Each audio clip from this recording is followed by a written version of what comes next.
It's that time of the year when we celebrate the birth of our Lord Jesus Christ. I would say Merry Christmas to every one of you that is watching us from any part of the world you are. That is one celebration that is celebrated across the globe. Merry Christmas to you all. This is not just for the Christians faithful, but for everybody, because the birth of Jesus Christ is acknowledged in nearly all the holy books that you can think of. So Merry Christmas to we all. I know that in some countries it's no longer Merry Christmas, it's Happy Holiday, but for the traditional Christians, it's still Merry Christmas to you all from us here in Security Watch Africa and Dark Communication. Yes, my name still remains Patrick Abambu, and welcome to your program today. Your program, Security Watch Africa, is where we bring you that information you need to keep your life safe and secured. Wherever you're watching us, we'll go every length to ensure that we'll bring you that information. Today, we have various reports, and we're going to be taking also a report via the telephone from our correspondent in the Gambia, telling us about the foiled Gambian the coup attempt in the Gambia. We are happy to note that it was foiled. The government were able to arrest the culprits, those who planned that coup, because the sub-region, the West African sub-region, must remain safe. We must not go to the dark days.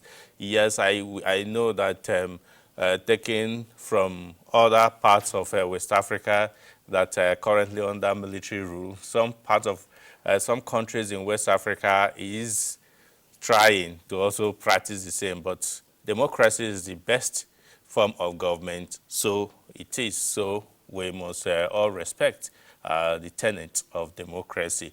Yes, but before we take that telephone call to give us the update from the Gambia, let's go straight to the report we have for you from the Army headquarters, where 51 duly promoted brigadier to major generals were decorated, and Shuli Daniels was there, and she brings us the report.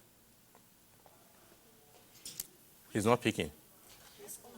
It's Army announced the promotion of 122 senior officers ranging from 70 colonels to brigadier generals and 52 brigadier generals to major generals. The colonels to brigadier generals have variously been decorated in their different divisions and formations. This Friday, 23rd of December 2022, will indeed be a remarkable day for the 51 brigadier general who were decorated with the enviable rank of major generals at the Nigerian Army Command Officers Mess 1 in Abuja.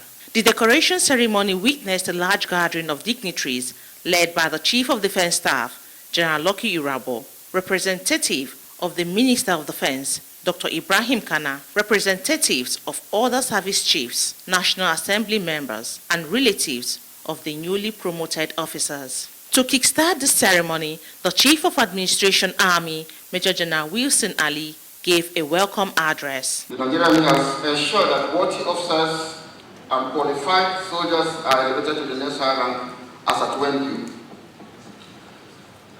The year 2022 promotion for soldiers have been released and soldiers have been decorated accordingly. For private to warrant officers, 22,195 soldiers were promoted, while for warrant officers to master warrant officers, 807 were promoted and already decorated. Finally, for the soldiers, 28 master warrant officers were promoted to army warrant officers. As earlier informed, for the officers, we are here today to witness the decoration of 51 major generals. The board recommended senior officers working characters, work, discipline, loyalty, professionalism, dedication, among other high qualities of promotion to the next higher ranks. Consequently, Army Council approved the promotion of 52 brigadier generals to substantive ranks of major general, out of which one has been decorated earlier in the week. The officers were decorated by various distinguished personalities and supported by their spouses.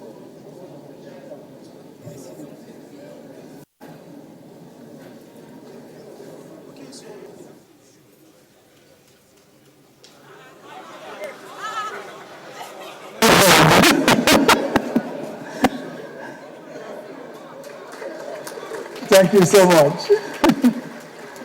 Thank you so much.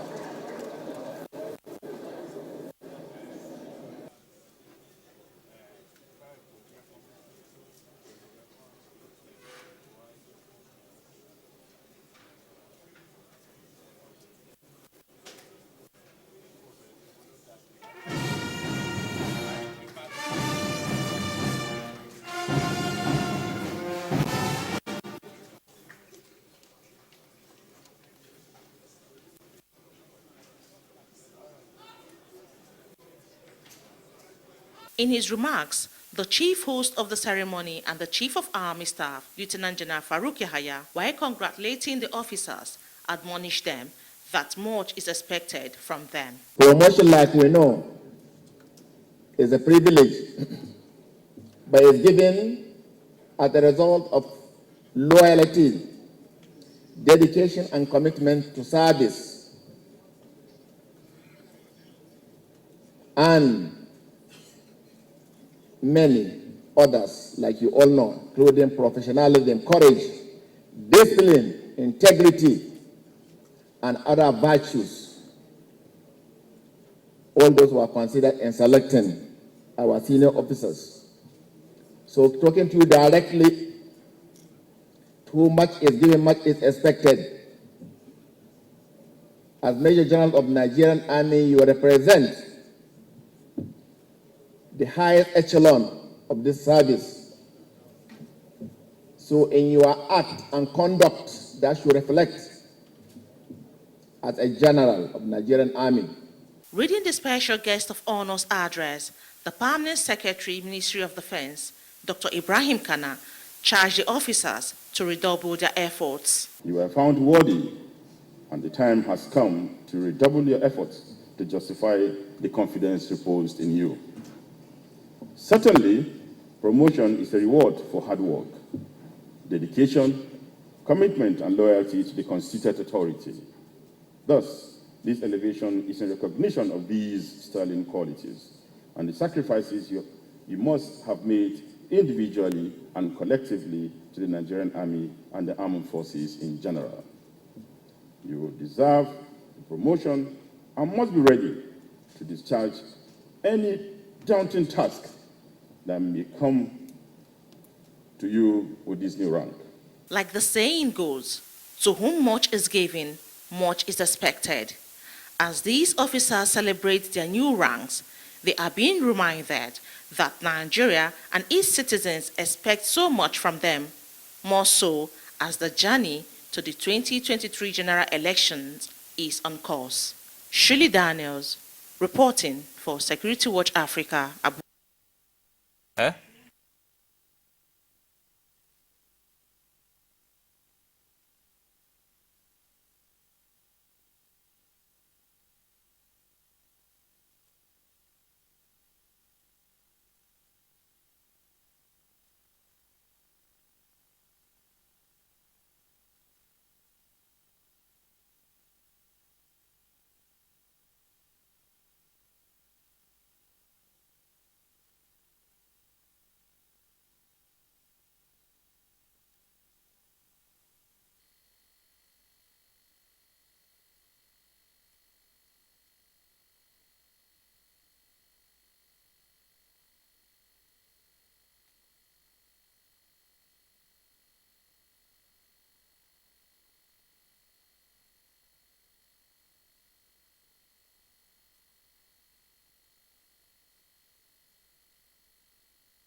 Yeah, welcome back. Yes, congratulations to those who were promoted and decorated. Yes, like I said at the beginning, we're having a report, an interview with the correspondent in the Gambia, talking about Omar Wali. Is an international journalist that reports on issues that relates to not just the Gambia, but Africa in general. Omar Wali, how are you? Omar, are you there? Hello? Hello? Hello? Omar, are you hearing me? Hello? Obviously, it's like we can't get through to Omar. The network is failing. But let's go to the next report from the Defense Headquarters, where the bi-weekly a report on what the armed forces of Nigeria is doing in the fight against terrorism. Sit back as we bring this report by Elizabeth Tanko. The recent news of the Nigerian Armed Forces bombing in some communities in Zamfara State was the high point of the interactive section at the Defense Headquarters bi-weekly briefing with the media. On the allegations that the troops may have killed some innocent civilians, the Director of Defense Media Operations, Major General Musa Madami, insisted that it was a precise strike against enemies of the society. I personally, as we were watching, maybe later on, we'll see a clip of that operation, the airstrike operation that was conducted there. It was a precise and a clinically conducted operation. I don't see how that large number, 63 people will have been killed in just that operation, or that airstrike. I don't see the possibility.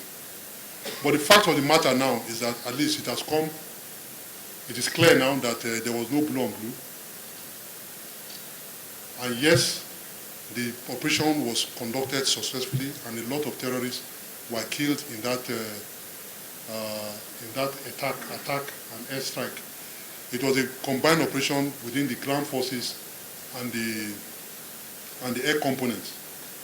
Unfortunately, during the ground forces operations, we lost some soldiers, which is true, but the number of civilian casualties as per collateral damage cannot be confirmed. And if you have seen the report from the Zamfara State government has not come out to give us any figure as far as that is concerned. And so therefore that investigation has been ordered. Yeah, sorry. Well, we have Omar Wali back on the line. Like I said, he's an international journalist based in the Gambia. Omar, how are you? I'm doing well. Thank you. All right. So, sorry. I know it's been in the news, and you have been doing a lot concerning the reports of the coup attempt in the Gambia. Can you give us a brief of what happened and how the Gambians see that news? Well, according to the government's statement, several military officers plotted to overthrow the government of President Adama Barrow. That was on Tuesday night, and they were arrested. 4 were initially arrested. They said 3 others were at large, but 2 days later they arrested the 5th person, so 2 more at large. But most Gambians still cast doubt. They say they do not believe that this is a coup, considering those who are accused of behind it. They are junior ranking officers in the Navy. The ringleader is said to be a lance corporal, and others are corporals and sergeants from different military units, that is the Navy, the military police, and the State Guard Battalion in the Gambia. That's what we call the Presidential Guard Brigade. Okay, so there is doubt, but do you think that these soldiers could be fronts for some other bigger persons that are pushing them or sponsoring them for the coup attempt? So that's what we don't know, because the government has been providing very sketchy information. The first statement that they issued was that some people tried to overthrow the government. The second one was they arrested another person. So since then they have not been updating Gambians or the international community. So we don't know who are behind this coup d'etat, alleged coup at the moment. Okay. Yeah, you talked about the Gambians doubting, but some have said that the soldiers of the military may not be too happy with the presence of foreign forces in their country, and they believe that it's time for the foreign forces to leave. Do you think that it's one of the reasons? Well, the relationship between the president and the Gambian military is not cordial. In 2016, 2017, when Gambia lost election in 2017 and forced out of the country in 2017, ECOWAS sent in 5,000 military personnel into the country. But when they look at the security situation at the time, they said the security situation has improved. So there was no need to keep the 5,000. So they downsized it to 500. But responsibilities were taken from the Gambian military, given to the Nigerians, Ghanaians, and Senegalese. The Nigerians are responsible for the airport. Ghanaians are in charge of the seaport, and the president's security has been handled by the Senegalese. So all the heavy weaponry were taken from the Gambian military and stored. So the security of the country is entirely in the hands of foreign forces. So that's also something that most Gambians are not happy with, especially the military. They said they are demoralized and it makes them to be dormant. So there's Jammeh Fatou, also the former president. He too has so many supporters in the country, especially in the military as well. Exactly. Most of them deserted the army and some resigned. But and this alleged coup came 2 days after Jammeh made an announcement that he's coming back to the country and he's going to assume presidency. But as we speak, they did not link him or any other person, the powerful or influential person in the country to the coup. So the government has informed people that, well, these are the 5 people that have been arrested and 2 others that are at large are the ones behind the alleged coup. Yeah, Omar, we may have to leave you here for time, though there's so many issues that they demand answers. And just like you said, the government of the Gambia is still sketchy information. But we'll get back to you, or we'll get a more detailed report by next week. So thanks for this report. Thank you so much. Thank you for having me. All right. Yeah, that was Omar Wali.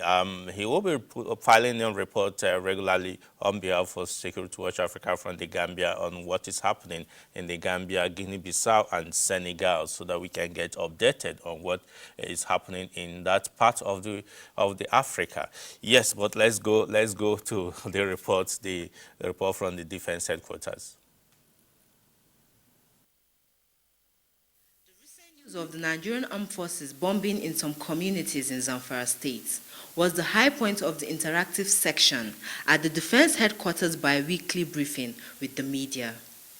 On the allegations that the troops may have killed some innocent civilians, the Director of Defense Media Operations, Major Jaramusa Damadami, insisted that it was a precise strike against enemies of the society. I personally, as we're watching, maybe later on, we'll see the clip of that operation, the airstrike operation that was conducted there. It was a precise and a clinically conducted operation. I don't see how that large number, 63 people will have been killed in just that operation, or that airstrike. I don't see the possibility. But the fact of the matter now is that at least it is clear now that there was no blue on blue. And yes, the operation was conducted successfully, and a lot of terrorists were killed in that attack and airstrike. It was a combined operation within the ground forces and the air components. Unfortunately, during the ground forces operations, we lost some soldiers, which is true. But the number of civilian casualties as per collateral damage cannot be confirmed. And if you have seen the report from the Zamfara State government, the Zamfara State government has not come out to give us any figure as far as this is concerned. And so therefore, on that, investigation has been ordered into it to ascertain actually if there was any collateral damage and equally the number of people that were involved. So for now, we cannot give you any specific number as to the level of collateral damage that happened during that incident. If I do that, it will be acting in tandem to the investigation that is ongoing to that incident. But like I said, take it, there was no blue on blue. The air bombardment was precision bombardment. The director disclosed that about 103 Boko Haram and ISWAP terrorists were eliminated, with some of their remnants scampering for safety, and 30 adopted civilians rescued by the troops of Operation Hadinkai. He continued that a total number of 280 of Boko Haram and ISWAP members with their families surrendered to the troops. Troops neutralized 103 terrorists, apprehended 4 terrorist commanders, arrested 12 Boko Haram terrorist logistics supplier and 2 terrorist collaborators, as well as 4 terrorist spies. Equally, 30 adopted civilians were also rescued, while a total of 423 Boko Haram and Islamic State of West African Province terrorists and members of their family, comprising of 41 male, 126 adult female, and 222 children, surrendered to own troops at different locations within the theater. All recovered items, rescued civilians, and arrested terrorists have been handed over to appropriate authorities for further actions, while the surrendered Boko Haram and Islamic State of West African Province members, along with their families, are being profiled for further action. General Domodami further gave breakdown of successes recorded by the troops in the last 3 weeks. Troops recovered 7 AK-47 rifles, 1 Beretta pistol, 1 locally made rifle, 3 locally made pistols, 4 locally made guns, 3 Dent guns, 4,380 rounds of 7.62 mm special ammunition, and 5 cartridges. Troops also recovered 55 motorcycles, 7 uncoupled motorcycles, 13 mobile phones, and 820 Russell cattle, as well as a sum of 3,302,195 naira only. Troops equally neutralized 27 terrorists, arrested 26 suspected terrorists, and rescued 35 adopted civilians. All recovered items, rescued civilians, and arrested suspects were handed over to relevant authorities for further action. Elizabeth Thanko, reporting for Security Watch Africa, Abuja.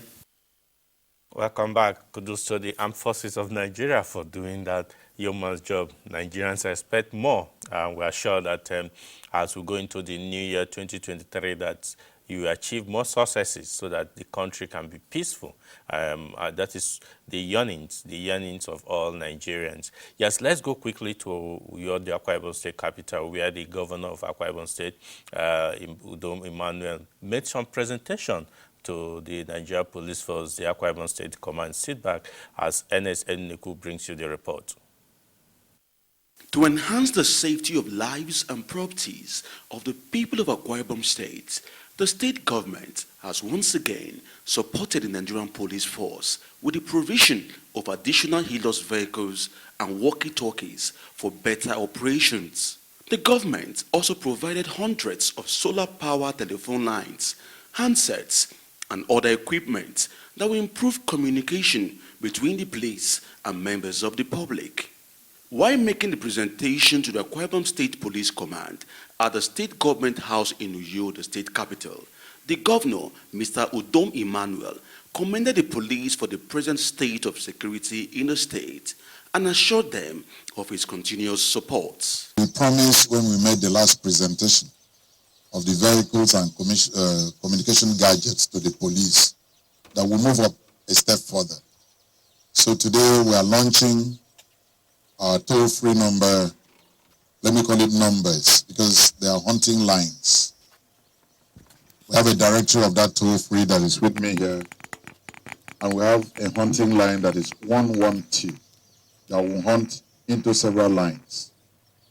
And here we also make available each of the DPOs in all the local government areas and all the DCOs within Uyo capital territory and the entire Akwa Ibom State, wherever they are. Each of them have a separate line. And the handsets that you are seeing here, or the phones that you are seeing here, these are fixed wireless communication systems, and they are all solar power charged. So nothing like there was no light at the police post so that they can easily be communicated with. They are all solar charged. So this will give 24/7 communication access, and the people could get help when it arises. And I must also say this, no matter what we do, there's no place in the entire planet Earth that is 100% crime-free. But what we are doing now is to minimize and prevent escalation of any sort. The governor charged them to use the equipment efficiently and effectively to further improve security in the state. The Commissioner of Police, Akwa Ibom State Police Command, CP Durosimi Olatoye, while receiving the items, thanked the governor for his kind gesture and promised that the equipment will be used judiciously for the state. I'm delighted, excited to make this day. The telephone lines here, sir, are official telephone lines for DPOs and the DCOs, and going to be on permanent basis. If a DPO is on transfer, he will have to leave the number. So we are not going to be looking for the DPO when the DPO has been promoted area commander somewhere. It's going to be permanent. From the Commissioner of Police, the last person there, it's going to be permanent. Excellency, you have spent so much money. Thank you very much, sir. These telephone lines we are looking at, they are permanent counter lines, fully paid for 2 years. And you can reach them free as much as possible, and we'll actually go for the network that is strong in each area command before we go for the telephone. And you can see the solar power there. There's nowhere there you cannot see sun. So as long as the sun shines, the power is there for you. Excellency, we'll go further to see that whatever they are doing is being controlled, and we can actually move into that. When we go to another level, the rescue team will demonstrate it here, sir. They are in the other end. The demo men are ready. We are very grateful on behalf of the General of Police. We thank you very much for always being there for us. Thank you, sir. Ernest Inuniku, Security Watch Africa, Akwa Ibom State. Thanks for that. We must commend the governor of Akwa Ibom State and his team for doing that. The police needs every assistance they can get to make sure that they protect and provide security for the people of Nigerians. Until we come your way again next week, I say thanks for staying tuned. Follow us on our social media platform and send us your views on our email so that we can communicate with you. Until next week, when we come your way again, I say thanks for staying tuned and bye for now.